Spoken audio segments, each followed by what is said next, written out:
Ok, muy bien. Bueno, hablemos sobre el carpo. El carpo son 8 huesos, como ya hemos dicho anteriormente. Estos 8 huesos están divididos en dos hileras de 4 y 4. 4 huesos proximalmente, 4 huesos distalmente.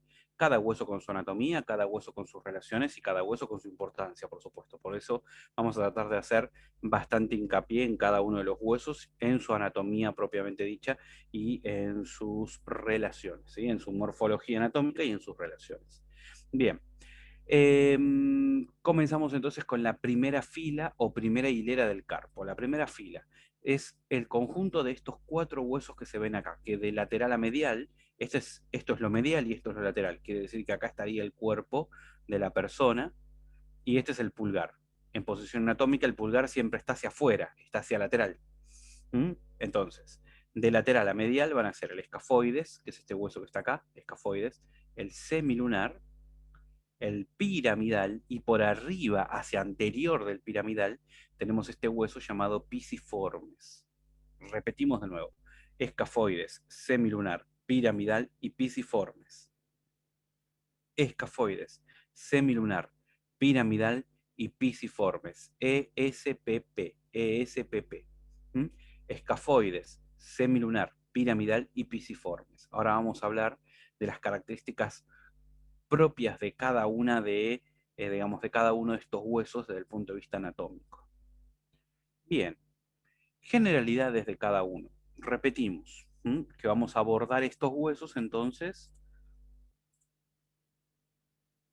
como siempre, desde lo lateral hacia lo medial.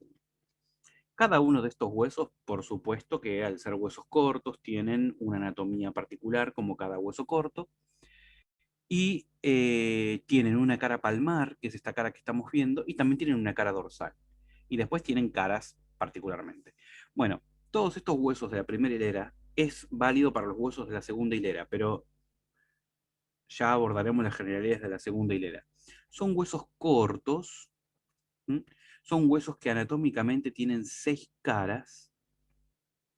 ¿Cuál es la importancia de que sean huesos cortos? A ver, el hueso corto, recordemos que cuando agarramos un hueso corto y lo seccionamos anatómicamente, siempre nos vamos a encontrar que el hueso corto tiene una cortical, tiene una corteza formada por hueso compacto, que es muy finita normalmente, una capa de hueso compacto, así, que forma como una corteza alrededor del hueso,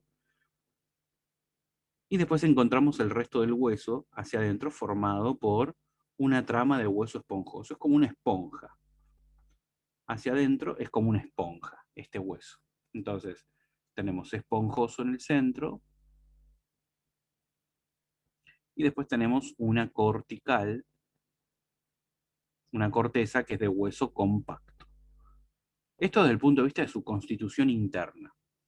Los huesos cortos normalmente son así medios cuadriláteros, ¿no? Serían como una cajita así cuadradita y que está formada, como la mayor parte de todas las cajas que uno que puede encontrar, de 6 caras.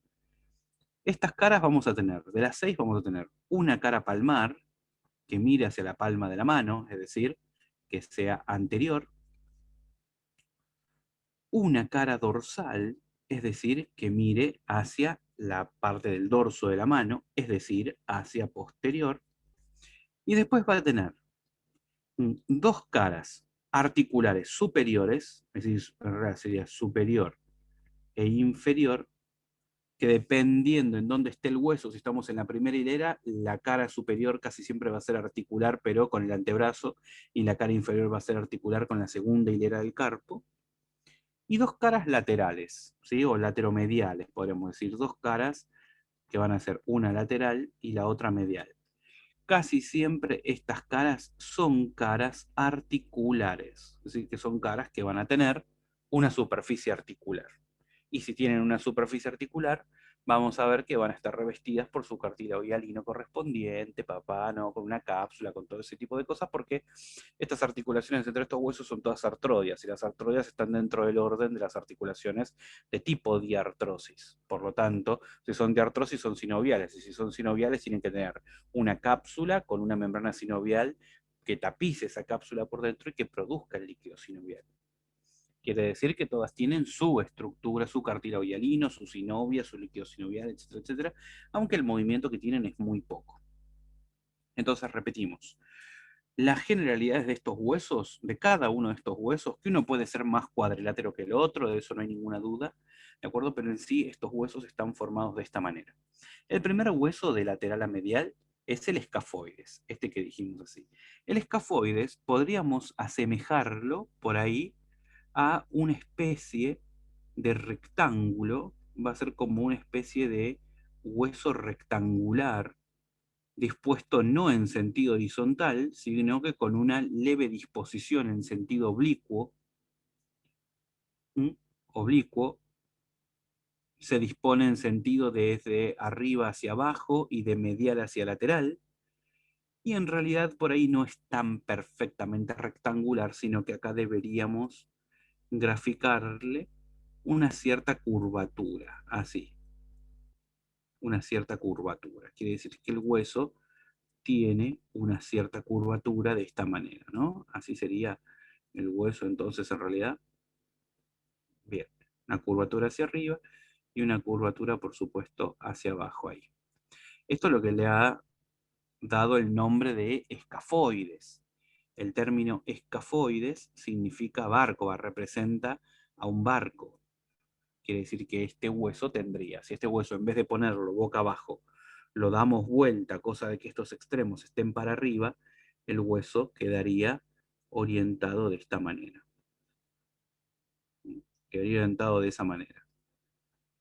Y si a este hueso, entonces que queda orientado así, de esta manera, ahí, ¿no? Así.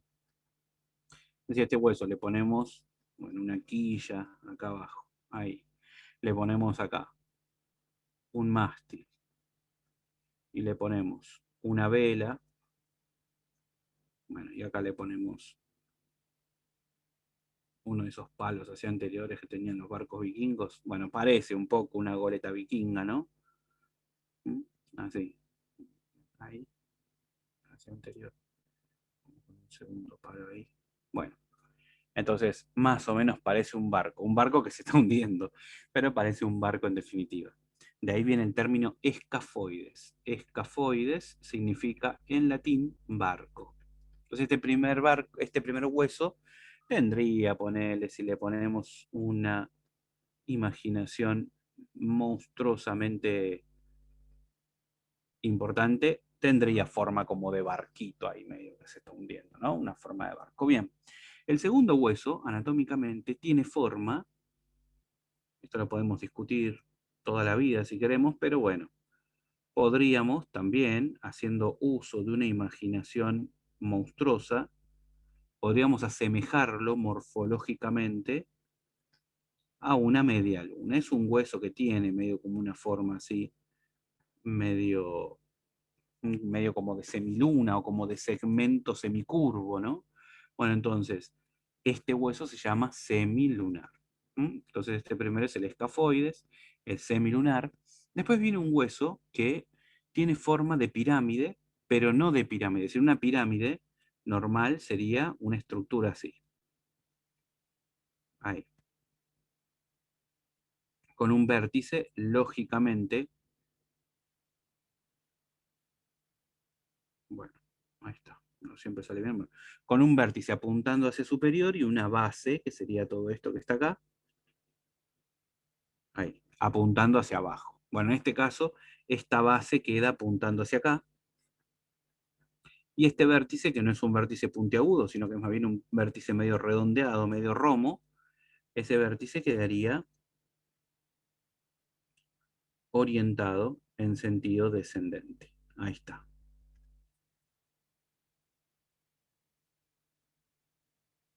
Bueno, ahí, ¿no? Este huesito entonces que tiene esta morfología. Acá tengamos en cuenta que acá arriba estaría el radio y para abajo, acá abajo están los demás huesos, ¿no? Estamos haciendo esto, ¿ves? Entonces, este hueso que está acá, en teoría tiene forma ahí medio como de una media luna. Este hueso que sigue acá tiene forma como una pirámide, ahí, que sería esto que estamos poniendo ahí.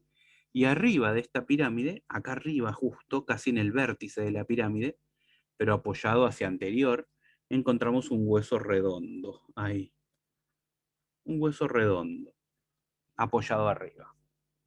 Entonces, repetimos.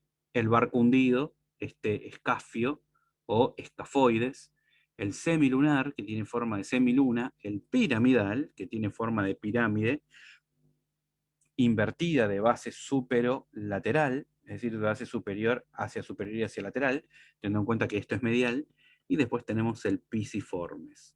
Ahora sí, pisiforme significa forma de pez, pero la realidad es que esto no tiene forma de pez. Pero bueno, eso es lo que significa su terminología, ¿no? Su nombre, significa eso. Esta es la secuencia, por lo tanto, de huesos que nos vamos a encontrar ahora a continuación. Las articulaciones que hay entre el escafoides y el semilunar se llama articulación escafo-semilunar, es una artrodia. La articulación que hay entre el semilunar y el piramidal, que se llama articulación semiluno-piramidal, esta articulación también es una artrodia. La articulación entre el pisiforme y el piramidal se llama articulación pisiforme piramidal y también es una artrodia. Esto quiere decir que las superficies que articulan entre estos huesos son congruentes, son planas siempre. ¿Mm? Recordemos que en las articulaciones planas siempre hay una superficie plana que está deslizándose sobre otra superficie plana. Entonces tenemos como una superficie plana en deslizamiento sobre otra superficie plana. Bueno, esto es básicamente lo que ocurre en estos huesos, escafoides, semilunar, piramidal y pisiforme respectivamente. Puede ser que desde el punto de vista clínico, el hueso de los 8 huesos del carpo, tanto de los 4 de la primera hilera como de los 4 de la segunda hilera, acá tenemos el trapecio, el trapezoide, el hueso grande y el hueso ganchoso. Bueno, de los 8 huesos que constituye el carpo, el más importante desde el punto de vista clínico es por lejos el escafoides. Ahora ahora en el próximo video a continuación, que ya iniciamos directamente a describir cada uno de los huesos, vamos a ver que el escafoides está ricamente vascularizado y que la fractura del escafoides es una emergencia quirúrgica. La fractura del escafoides, que de hecho es la más frecuente siempre que hay un impacto sobre el carpo, es el escafoides el que recibe la mayor parte desde el punto de vista de la repartición vectorial de la fuerza sobre los huesos del carpo y por lo tanto es el que más frecuentemente se fractura. Hay ciertos movimientos y ciertos tipos de accidentes que fracturan el escafoides con mucha frecuencia.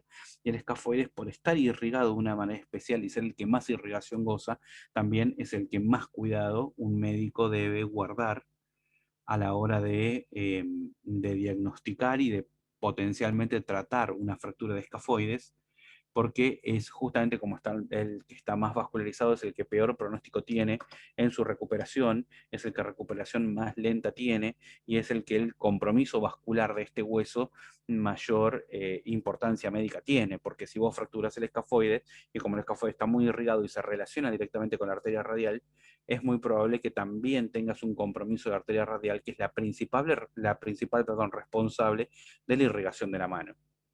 Entonces, si bien la arteria radial y la arteria cubital a través de los arcos anastomóticos palmar profundo, palmar superficial y dorsal establecen una relación de suficiencia vascular, de suficiencia anastomótica, también es cierto que, el compromiso de la arteria radial en el agudo, en poco tiempo, es decir, puede potencialmente generar un compromiso muy importante de la irrigación de toda la mano, con isquemia de los dedos, con infarto de los músculos de la región tenar y de la región hipotenar, etcétera, etcétera. Entonces, no es una pavadita, es muy importante. Pero ahora estamos para hablar de anatomía, no para hablar ni de clínica ni de nada por el estilo. Así que, bueno, nos vemos en el próximo videito, que ya comenzamos a configurar cada uno de estos huesos anatómicamente.